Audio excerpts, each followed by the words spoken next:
bonus episode, Cryptids of Appalachia. Happy Halloween, y'all! Surprise, surprise, it's a bonus episode. Can't do a spooky month without covering some of the spooky creatures of Appalachia. Today's episode is about the cryptids of Appalachia. Well, some of them. If I covered them all, we'd probably be here till next Halloween. If you listen to my Mothman episode, you'll remember that a cryptid is an animal that is claimed to exist, but has never been proven to do so. The Appalachian region is full of cryptids.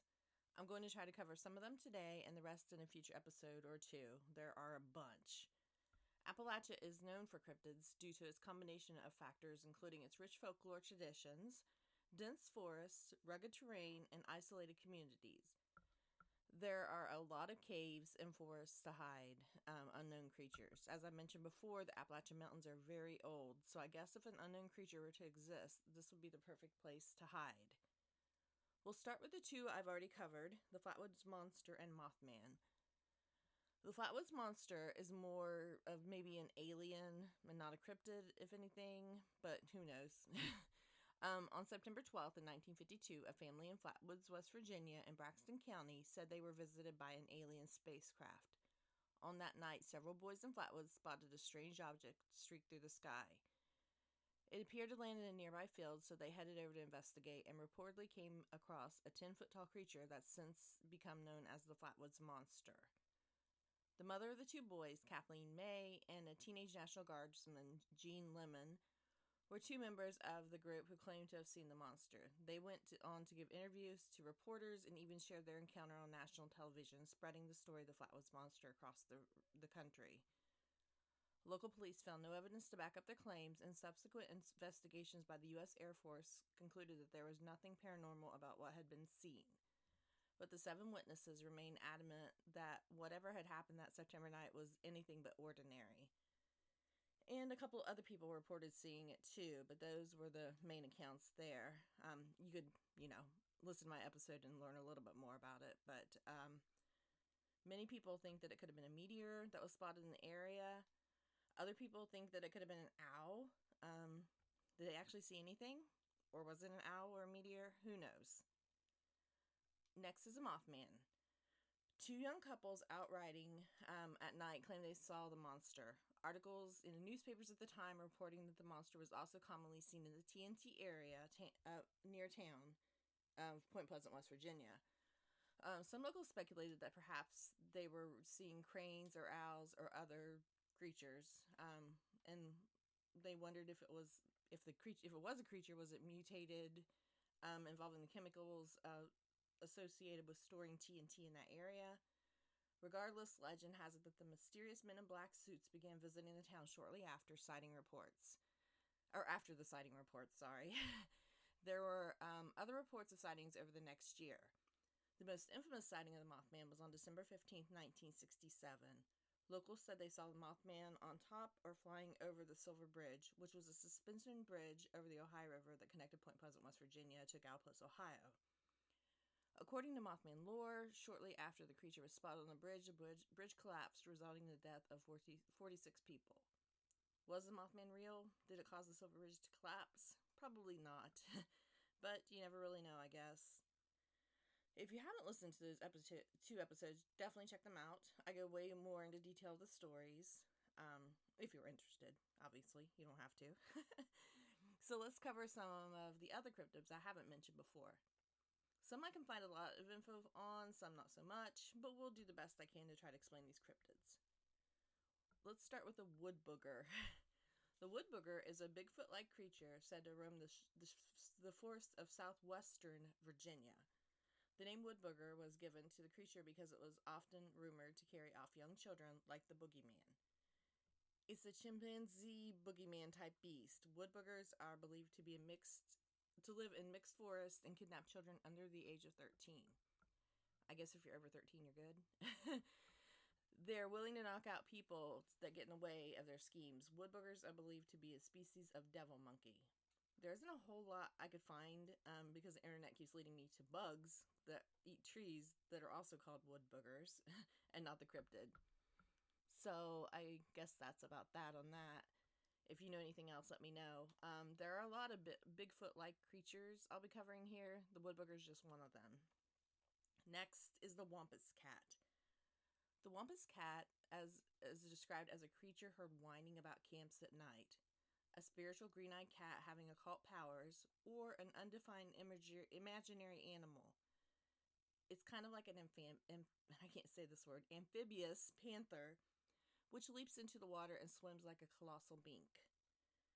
The Wampus Cat was mentioned in newspaper accounts in the 1930s in the Piedmont area of North Carolina. The creature was accused of killing livestock. Its roots go back to Cherokee lore.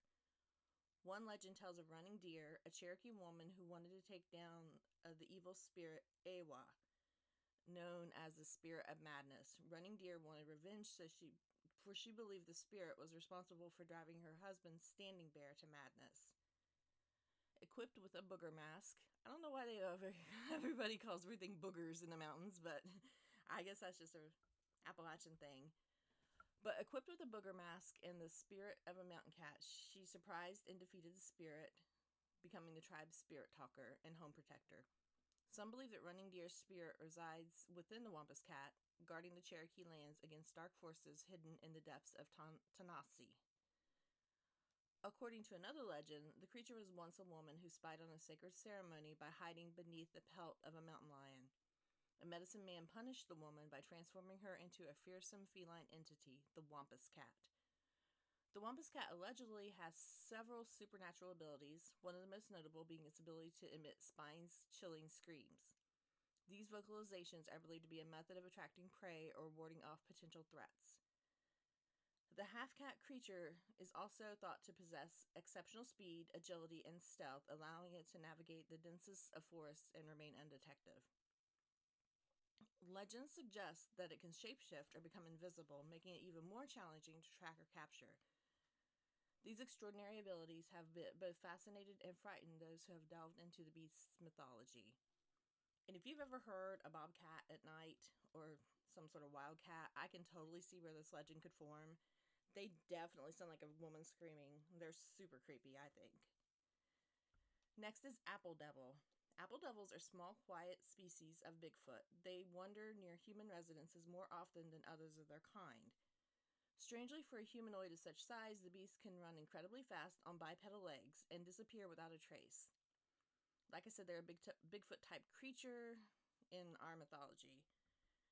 And this is, of course, also in West Virginia, another West Virginia cryptid. Amidst a wave of cryptid sightings overtaking West Virginia, groups of short, hairy, reddish-brown men were one of the many cryptids that were first officially documented in the 1960s. During this West Virginia wave, several reports materialized of these humanoid creatures stripping fruit trees, littering yards with hordes of bitten apples, tearing down fences, and breaking large limbs from trees.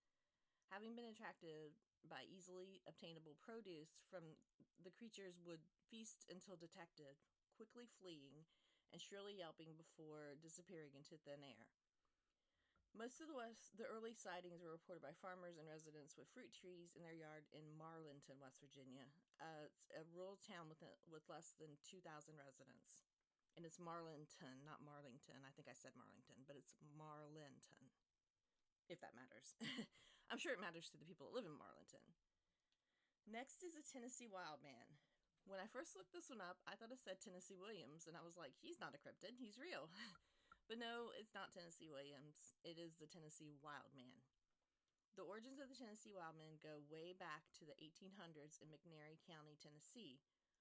One of the stories is that a circus freak showman somehow captured the beast and put him on display in a cage to where everyone could see him for exploitation until it finally broke free. The description of the Tennessee Wildman is much similar in appearance to the Sasquatch or Bigfoot, but only more human. It's about 7 feet tall and it's always accompanied with piercing red eyes. It's known to spout out a disturbing war cry that can frighten anyone that hears it, and it has a horrible smell that's reminiscent to the skunk ape. So yeah, that's real pleasant. It's very aggressive in behavior and could possibly be the arch enemy of Sasquatch. Ironically, often fighting for territory reasons. Not surprisingly, the wild man possesses great strength, agility, and speed. There have been many groups of men that went out hunting for the creature, but all the times, usually, they don't find anything or something traumatizing happens to them. The monster is known to have a strange targeting obsession with dogs and women. Many women came out to say that the wild man had attempted to snatch them up and carry them away. Some folklorists and historians point to the European tradition of wild men as a possible source. These figures, often depicted in medieval art and literature, were seen as embodiments of nature's untamed power. When settlers arrived in a new world, they brought with them these stories, perhaps finding in the vast wildness of Tennessee a perfect setting for such a tale to take root and flourish. Others suggest that the wild man legend may have its origins from Native American folklore. The Cherokee, who once called much of Tennessee home, had their own stories of mysterious forest-dwelling creatures. Could the wild man be a blending of these indigenous tales with settlers' own fears or fascinations? The legend of the Tennessee wild man isn't just built on vague rumors and campfire stories. Over the years, there have been numerous reported sightings and encounters. Next is knot deer. The knot deer have been sighted throughout the centuries all over the world, but with a seeming focus on Appalachian mountains. Each sighting has a small difference, but with some things in common. Most people have seen them say that there is some uncanny intelligence behind their eyes, which are often forward-facing the way a predator seem to be. Because obviously a deer is a prey animal, so their eyes are to the sides. And they have joints that bend in weird ways. In many ways, it seems similar to the Native American monster, though without the implications of where it comes from and the taboo around saying the name of it. The knot deer is characterized as a distinctly unknown animal, but rather how it appears and behaves in contrast to a known animal, a deer. Knot deer are variously described as looking like a deer, but with there being something wrong with them, such as having, like I said, the forward-facing eyes of a predator, or eyes that are judged to be too close together, a neck that's too long, a head that's misshapen, or legs that are judged to be short and are jointed and move in unnatural ways. Some people believe that it's a skinwalker cloaked as a deer. Others believe it's some kind of alien surveillance, hence the strange proportions. Of course, there are some potential explanations for the knot deer that aren't paranormal. For example, many animals, including deer, are affected by a disease called chronic wasting disease. In fact, it's very prevalent in deer, and the disease can cause strange behaviors, movements, and even appearances as their brains become more and more impaired. Side note here about skinwalkers. Skinwalkers are a popular cryptid, but there's not a lot of information about skinwalkers in the Appalachian Mountains. So I'm not really going to cover them today. I'm going to try to look more into detail with them in the Appalachian region, and if I find more, I may do a later episode or include it in my next episode about cryptids. But I really can't find much, so that's why I'm not covering skinwalkers here. Whirling Whimpus. From the hardwood forest of the Cumberland Mountains, Tennessee, comes the rumor of the animal called the whirling whimpus, the existence of which may throw some light upon the fate of those who fail to come back to camp. According to woodsmen who have been looking for timber in eastern Tennessee, the whimpus is a bloodthirsty creature of no mean proportions. It has a gorilla-shaped head and body and enormous front feet. Its unique method of obtaining food is to station itself upon a trail, generally at a bend in the trail, where it stands on its diminutive hind legs and whirls.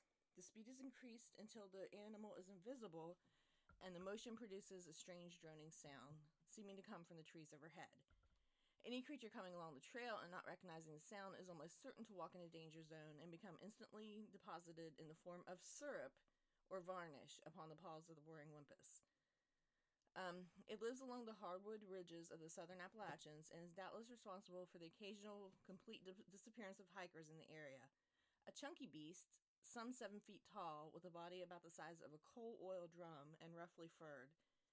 The equine hind legs unite at the fetlock, terminating in one broad hoof.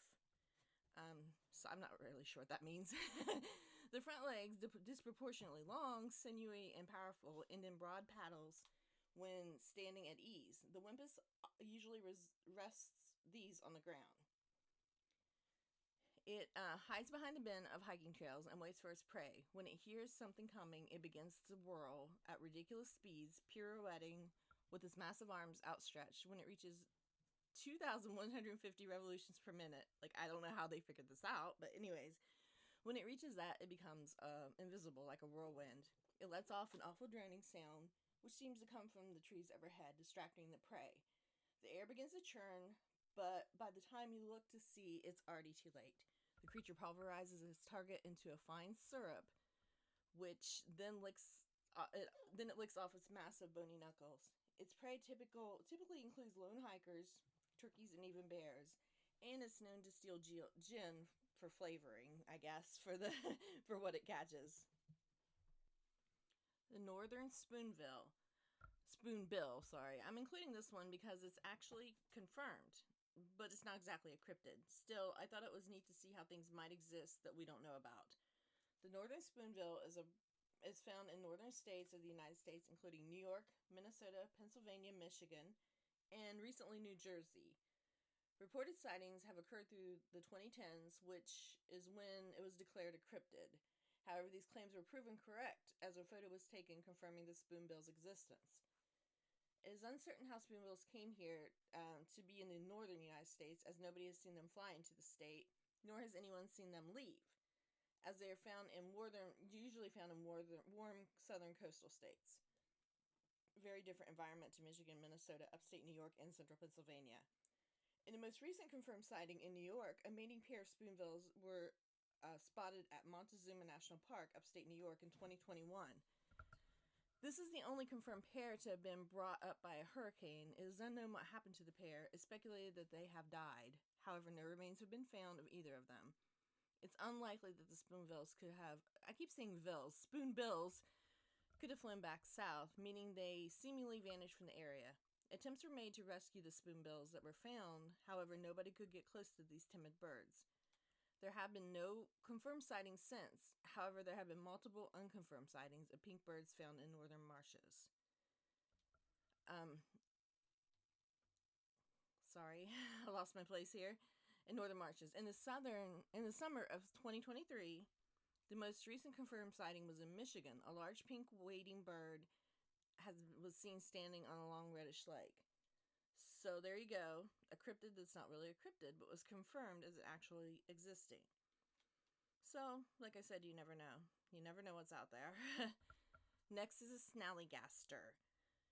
This one's in Maryland. I don't get to cover much of Maryland, so I was excited to include this one.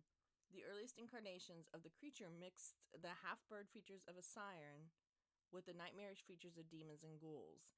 The snallygaster was described as half reptile, half bird, having a metallic beak lined with razor-sharp teeth. Occasionally, alongside octopus-like tentacles, the snallygaster was rumored to swoop silently from the sky and pick up and carry off victims. The earliest stories claimed that the monster sucked the blood of its victims. 7 pointed stars, which reportedly kept the snallygaster at bay, can be seen painted on local barns. This was in the 17 and 1800s that it was supposedly seen. Then newspaper accounts throughout February and March of 1909 describe encounters between local residents and a beast with enormous wings, long pointed bill, claws like steel hooks, and an eye in the center of its forehead. It was described as making screeches like a locomotive whistle.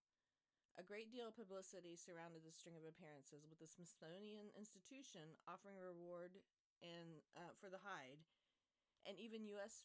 President Theodore Roosevelt reportedly considered postponing an African safari to personally hunt the beast. But it was later revealed that these reports were part of a hoax perpetrated by Middletown Valley Register editor George C. Roderick and reporter Ralph Wolf in an attempt to increase readership. The descriptions they invented borrowed themes from existing German folklore, including dragon-like creatures who snatched children and livestock, and also appeared to invoke descriptions of the Jersey Devil, which had been spotted a mere weeks earlier. So, if the snallygaster existed in the 17 and 1800s, it definitely wasn't the one that was seen in 1909, since that was made up. Next is a Grafton monster, another one in West Virginia. On June 16, 1964, Robert Cockrell was driving home from work on Riverside Drive, which goes past Grafton High School and hugs the Tigert River, when he saw a large white obstruction in a small clearing beside the road. Cockrell described this creature as having white, seal-like skin and no visible head. He also recalled the creature being very large, between 7 and 9 feet tall.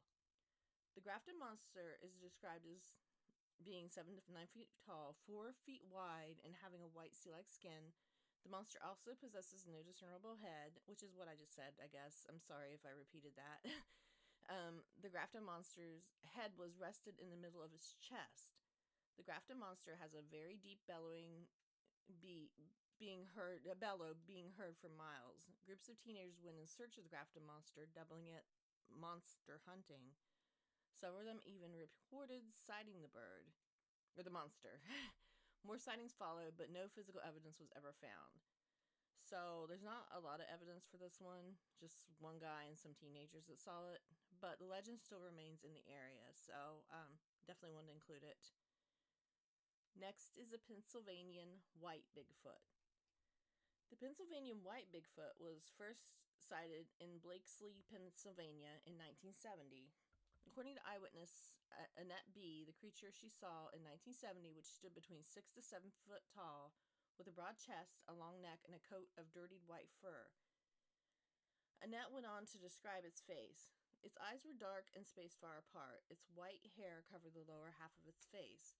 There was pinkish skin around the eyes and forehead. It looked like its hair was a little longer on its head and hanging over its forehead like bangs. On September 27th, 1973, 2 girls were standing outside in Beaver County, Pennsylvania at 9:30 p.m. when an 8-foot-tall being covered with white fur and with red glowing eyes ran into the woods nearby. These things always have red eyes, which is weird. I think it's just the way the light picks up. If they are really seeing something, it's just like when you look at a cat and their eyes are red sometimes with the light. But that's just my opinion. But anyways, the humanoid was carrying a large glowing orb in its hands. The girls ran off hysterically into their house. The father of one of the girls went into the woods in search of the creature and stayed there for over an hour. That same year, a glowing orb landed near Uniontown, Pennsylvania, and 2 Bigfoot creatures were observed in the pasture at the same time. A woman fired a shotgun at a Bigfoot creature only a few feet away, and it disappeared out of sight. At about the same time, a luminous object hovered in the nearby woods. Is it just an old Bigfoot, white with age? Maybe a Yeti? An alien? Nobody really knows. Next is Tailypo. One of my favorite podcasts, Old Gods of Appalachia, did a tale on Tailypo, and I had never heard of it until then. But there's actually a lot of information about it, so descriptions of the creature vary wildly, although it always has thick brown to black fur and red or yellow eyes that glow eerily. It has a long tail, sharp claws, and is generally mostly the size of a dog. Its body shape ranges from feline to canine to an ape or rodent-like creature. Most often, it's a chimera of multiple creatures. In the original myth, the Tailypo demonstrates the ability to speak. This is most often described as a raspy, feral voice.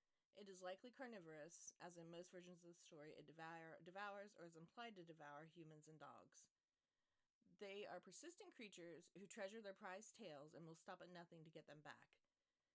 They've also been shown to be destructive creatures, going as far to burn down houses, even after accomplishing their goals. In some tellings, the Tailypo is attracted to insects or spiders, which could explain why it is said to be originally spotted inside the home or cabin before its tail is cut off. The gist of the tale is this. A stubborn old woodsman tries to make it through the winter high up in the hills. His provisions begin to dwindle, and he grows hungry. One night, a creature sneaks up through the hole in the floor. Sometimes it's a crack in the wall or other variations. The old man chases the creature, cuts off its tail, and eats the tail. Now, full and content, he goes to bed. The creature returns in the night and repeats in the dark, "Tailypo, Tailypo, I want my Tailypo." The old man sticks his dogs on the creature. One by one, the dogs disappear. Eventually, the creature returns to get its revenge. In some versions, the old man is ripped to shreds. In others, he simply disappears, and nothing remains of his cabin but the chimney. In any event, the creature disappears into the night, repeating, "Tailypo, Tailypo, I got my Tailypo." And I think this is mainly in the Kentucky region, from what I could tell, but it may be in other parts of Appalachia, too. Next is a grass man. The grassman, also known as the Ohio grassman, Kenmore grassman, or orange eyes, is typically a tall bipedal hominid that stalks the woods of Ohio, hence the name Ohio grassman. It is reportedly very similar to Bigfoot. It seems to be much more aggressive than any other of the Sasquatch species. The grassman gets its name from the small, hut-like living structures or nests it builds out of tall grass. This Bigfoot is bigger than its cousin, the Sasquatch, at 8 to 10 feet tall. This monster is known for grass-like fur and unbelievable strength, ripping cars and etc. apart like nothing.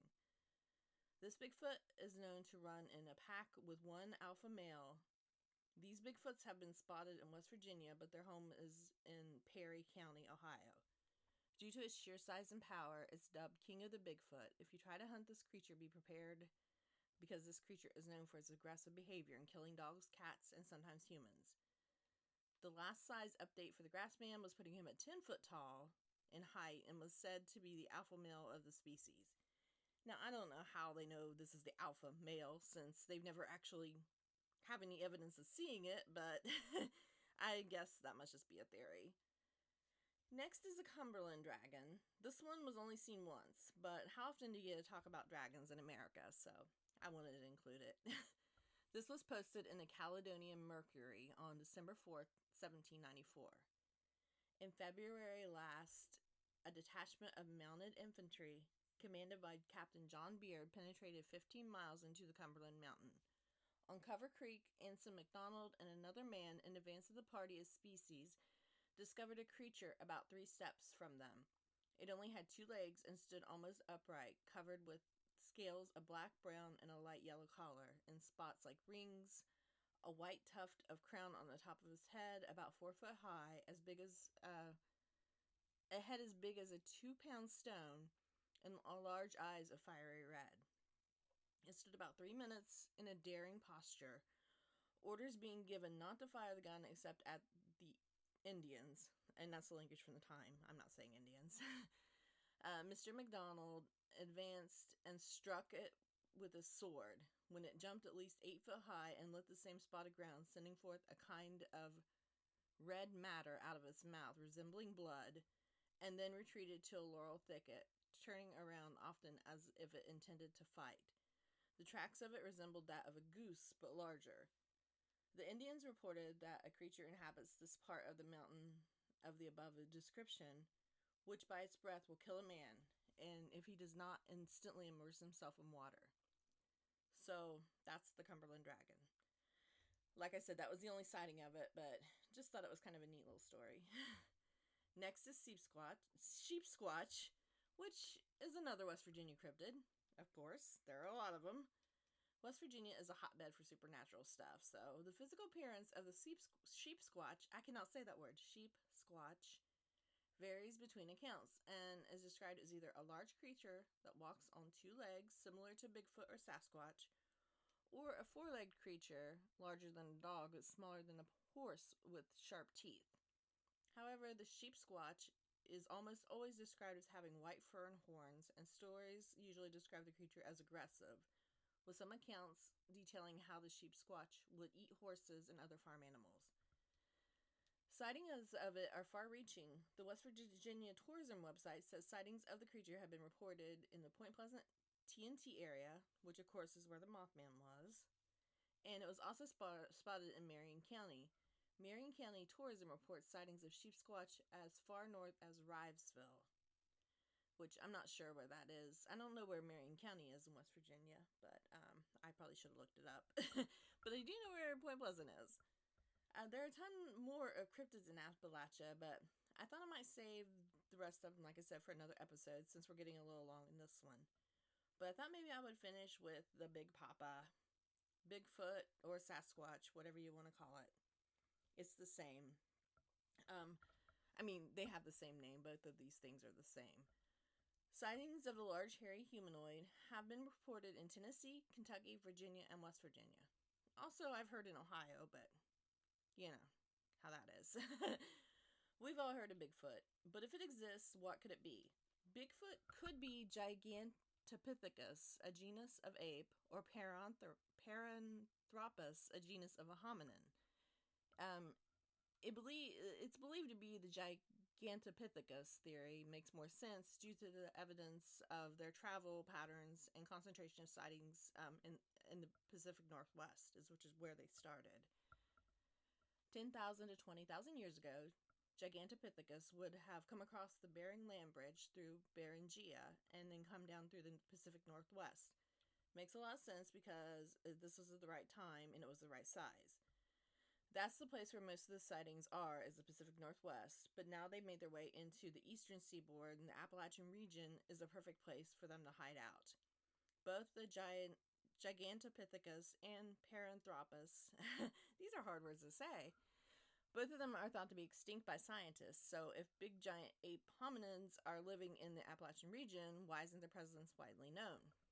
Bigfoot is extremely rare. One scientist equated finding one to trying to find a lost dog in the Great Smoky Mountain National Park. Even if you know the area, it still may prove challenging. Still, he said there is a large amount of evidence and hundreds of sightings. The tale of Bigfoot has been tracked back to the European wildman, which I mentioned earlier when I mentioned the Tennessee wildmans. A mythical figure that had hair all over his body and lived like a beast. The wild man can be found in literature as early as the 2nd century BC. Stories of Bigfoot also abound in Native American oral tradition, and the unexplained ape has been studied by scientists and scrutinized on the internet. Jane Goodall has even weighed in on Bigfoot's existence, telling reporters that she wants to believe that Bigfoot is real. Because there's so many Bigfoot-type creatures in Appalachia, you can't help but wonder if they're all the same thing, but each person sees them differently. I don't believe in Bigfoot, really, but I think if a cryptid were to exist, I could see this being one. I'm a bit open-minded on Bigfoot, that's for sure, but I've never seen anything like it, so who knows? Like I said, there's still so many cryptids to cover in Appalachia. I definitely plan on doing another episode or two on the rest of them. If I miss one local to your area, let me know. I may have it on my list, but would definitely like to include it if I don't have it. Do you believe in cryptids? Have you ever seen any cryptids? If so, which ones? I always say this, I will always keep an open mind about everything. I'm a bit of a skeptic, but I'm not totally against the notion. There's so much in the world we can't possibly know about, so why couldn't there be creatures out there that we don't know about? Have you ever seen any kind of cryptid? If you have, let me know. You can contact me, as always, on Facebook or my email. I definitely will not judge you. And even if you don't believe in any of them, tell me what your favorite cryptid is. I would have to say that my favorite cryptid would definitely be Mothman. I mean, he's local, he's quirky, he's an introvert. He's my kind of guy. So spooky month is over. Boo-hoo. But we still have a lot of amazing stories to cover. Starting next month, I'm thinking about doing an extra episode a month on something less spooky in Appalachia. Like a positive story, something about someone we need to look up to or hear more about. I'll still definitely be covering the dark side, so because that's a lot of stuff to cover. But there's also a lot of good Appalachians out there, ones we should hear more about, so I would definitely like to cover them. I'll make it a bonus episode so it doesn't take away from my darker content. I was thinking about what to call these episodes since I'm Poison Appalachia. Maybe they could be like Palatable Appalachia or Potable Appalachia or even Positive Appalachia, which is kind of boring. What do you all think? What would you like it called? And would you like a positive episode now and then? Just let me know. Like I said, you won't have to listen to it. It'll be a bonus episode, but just thought it might be something fun to include. As always, thank you all for listening to my podcast. I really do appreciate it. I love doing this. But I love even more that other people enjoy me sharing it with them. You can follow me on socials under Poison Appalachia. I'm on Facebook, TikTok, YouTube, Threads, and Instagram. You can always email me at poisonappalachia@gmail.com. Contacting me on Facebook would probably be the best way to get in touch because I'm on it the most. Or my email. If you can, could you please like and rate me and share my podcast with your friends? Thanks again. Have a happy Halloween. Bye.